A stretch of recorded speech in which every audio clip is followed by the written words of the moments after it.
Bonjour à tous, bienvenue dans cette vidéo. Aujourd'hui, nous allons aborder un sujet très important, ce qui est de la publicité Facebook. Il y a de nombreuses erreurs qui peuvent nuire à votre campagne publicitaire. Donc, dans cette vidéo, je vais vous montrer les 11 très grandes erreurs que la majeure partie des gens commettent et qui plombent réellement leurs résultats sur la vente en ligne de manière assez générale. Donc, suivez cette vidéo jusqu'à la fin parce qu'elle est super importante. Pour ceux qui ne me connaissent pas, je suis Ismaël Smoro. Je suis e-commerçant, ça fait 4 ans, expert Facebook Ads. Donc, si tu veux faire de l'argent avec l'e-commerce, si tu veux comprendre comment Facebook fonctionne, n'hésite surtout pas à t'abonner et à partager maximum les différentes vidéos. Donc, je pense maintenant, on va y aller pour les 10 grandes erreurs en publicité Facebook.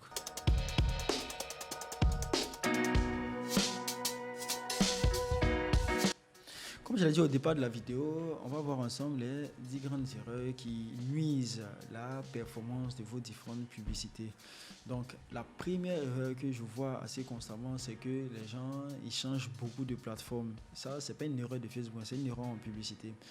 Il ne faut surtout pas changer constamment de plateforme. Souvent, c'est une question d'approche. Ce n'est pas forcément une question de plateforme.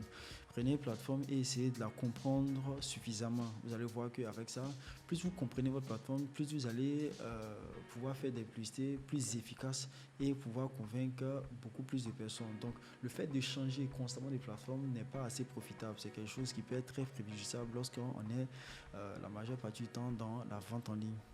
La deuxième erreur que je vois aussi constamment, c'est de changer trop fréquemment de stratégie.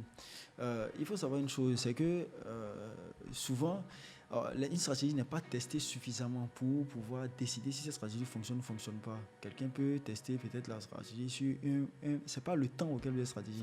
Souvent, c'est l'argent que vous avez mis dessus. Quelqu'un qui met 2 dollars, 3 dollars et il fait passer une publicité pendant un certain nombre de temps ne peut pas avoir beaucoup de données pour décider si une stratégie marche ou ne marche pas. Donc, le fait de ne pas pouvoir tester pendant un certain moment quand même la stratégie, vous ne pouvez pas déduire assez rapidement que cette stratégie ne fonctionne pas. Prenez plus le temps de vraiment tester et prendre des décisions fiables en fonction des données et pas des émotions.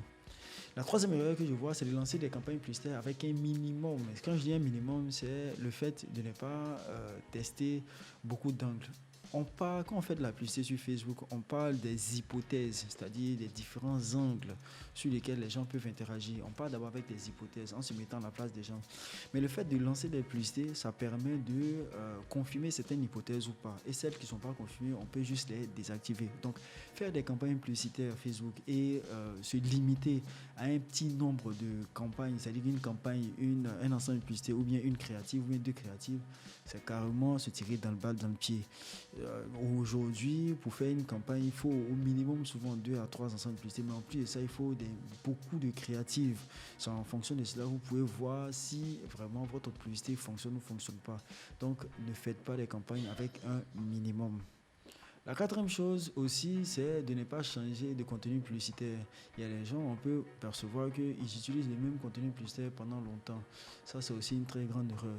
Facebook est très visuel comme chose. Donc, si quelque chose il a déjà vu assez constamment, vous allez voir que les gens commencent à sentir certaines fatigues. C'est que votre annonce peut-être n'attire plus trop suffisamment l'attention.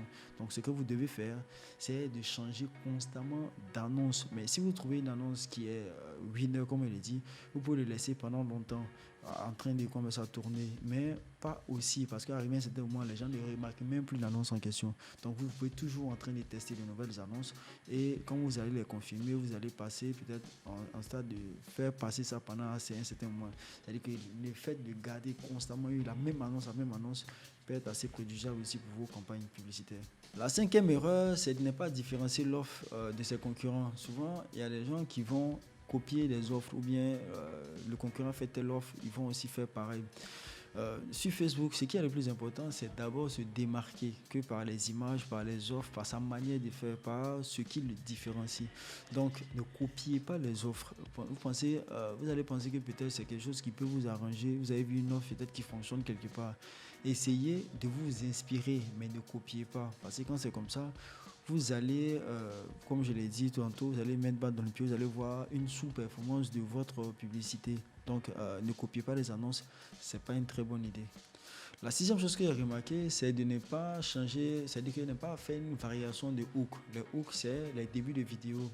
Les débuts de vidéos sont très importants parce que les gens vont peut-être 2 à 3 secondes pour décider s'ils doivent regarder une vidéo du début jusqu'à la fin. Donc, le début de la vidéo doit être suffisamment travaillé afin d'inciter les gens à regarder davantage. Il y a des gens qui ne vont pas faire une variation au niveau du début. Vous pouvez avoir la même vidéo, mais changer le début des vidéos afin d'essayer d'attirer l'attention des gens au maximum. Donc, le hook, c'est un élément qui est super important aujourd'hui parce que les créatives restent un peu le nerf et aussi une nerf de la guerre pour une campagne de Facebook réussie. Donc, la variation des hooks. La variation des hooks est très importante lorsqu'on fait de la publicité sur Facebook. La septième et l'une des très grandes erreurs que je constate aujourd'hui, c'est que beaucoup ne font pas de reciblage. Il faut savoir une chose, il y a que quand vous faites de la publicité, au départ, il n'y a que 3% des gens qui sont prêts à acheter sur les champs. Il y a beaucoup de personnes qui ne vont pas acheter parce qu'ils vont attendre à avoir des informations supplémentaires. Le reciblage sert à enlever les derniers bastions, c'est-à-dire que les derniers doutes que les gens ont dans leur esprit. Donc, c'est pour ça que le reciblage reste un facteur assez important. Ce qui aussi a fait la force de Facebook, c'était de pouvoir recibler de manière assez efficace. Donc, ceux qui font de la publicité sans recibler, vous devez savoir aussi que c'est quelque chose qui n'est pas approprié. Si vous voulez avoir des campagnes réussir, des campagnes significatives, des campagnes qui sont bien, vous devez apprendre à faire du reciblage. Vous devez recibler les gens avec d'autres types d'offres. Vous allez voir que ça va augmenter réellement vos chiffres. Parce que moi, j'ai constaté pendant la Black Friday, ce sont des personnes qui sont venues sur mon site, qui ont émis qui sont venus regarder sur le site que j'ai reciblé. J'ai vu que mon panier avait vraiment augmenté juste en faisant du reciblage. C'était cette audience qui a le plus fonctionné. Donc le reciblage, il est vraiment important pour toute personne qui fait de l'e-commerce. La huitième erreur, c'est de ne pas utiliser les images et les vidéos qui sont adaptées à votre public cible. Le plus important, c'est de savoir à qui vous parlez ou bien qui vous voulez convaincre. C'est très important. Vous devez savoir, lorsqu'on est dans la ville, vous verrez les pancartes publicitaires. Mais les pancartes sont faits en fonction des gens qu'on veut cibler. Donc, quand vous voulez faire votre publicité sur Facebook, vous devez réfléchir, vous devez vous mettre à la place de votre client cible. C'est comme si vous avez votre client devant vous et vous devez lui montrer une affiche. L'affiche doit être câblée en fonction de lui, pas en fonction de tout le monde, mais en fonction de lui. Quand votre affiche est assez câblée en fonction de votre client cible, ce qui va faire que les interactions sur la photo ou bien sur la vidéo, les types de personnes qui vont interagir dessus seront les mêmes que Facebook va essayer de rechercher pour venir vous montrer. Donc, la grosse erreur, ce n'est pas suffisamment être très clair dans l'offre ou bien dans ce type de personnes que vous cherchez. Plus vous êtes précis, plus vous allez voir que vos campagnes vont mieux réussir. La dernière chose, c'est de ne pas utiliser les photos et les vidéos qui sont adaptées à chaque plateforme. Vous devez savoir que lorsqu'on est sur Insta, on a un type de photos, de vidéos. Quand on est sur Facebook, il y a un type de photos, de vidéos. Quand on est sur TikTok aussi, pareil. Tous les sites ont leur code. Ce que vous devez faire, vous devez observer le type de créative, c'est-à-dire que les centimètres, les dimensions qui sont utilisées. Parce qu'il y a beaucoup de placements sur Facebook. Quand vous allez dans les détails, vous allez constater qu'il y a tel type de vidéo qui ne passe pas dans tel type de placement, qui ne passe pas peut-être dans tel type de format. Donnez-vous la chance de pouvoir optimiser vos publicités, de trouver des gens. Vous ne devez aucunement négliger un placement. Donc, vous devez faire vos photos et vos vidéos aux différents formats afin que ça épouse bien toutes les plateformes qui seront sollicitées pour faire de la publicité. Parce que quand vous ne faites pas ça, il y a des plateformes que vous n'allez pas toucher. Donc, ça va vous amputer un peu dans la performance de vos publicités. Donc, c'est très important d'utiliser, c'est-à-dire que de voir les différents formats afin de voir Facebook, de voir que Facebook arrive suffisamment à se déployer sur ces différents placements pour trouver le placement idéal par rapport à vos différents produits. Donc, c'est très important de pouvoir, sincèrement, c'est très important de bien faire des formats appropriés pour la plateforme. La dixième erreur, c'est de ne pas prendre des budgets qui sont appropriés. Je vois des gens qui vendent des choses qui sont assez chères, mais ils vont souvent mettre des coûts qui sont très bas ou bien des budgets publicitaires qui sont très bas. Il faut savoir que généralement, Facebook, c'est du marketing, mais ça peut prendre peut-être 10 à 15% de votre chiffre d'affaires. Donc, le fait de ne pas mettre suffisamment d'argent sur la table et d'hésiter à mettre l'argent sur la table, si vous en avez bien sûr, ça vous plombe. Ils vont vouloir payer beaucoup de produits et puis vous n'avez pas même beaucoup d'argent là-dessus. Votez les budgets qui sont assez conséquents pour faire de la publicité parce que c'est aussi là aussi le nerf de la guerre. Si vous ne mettez pas de l'argent sur la table, ça sera assez difficile pour faire de la vente.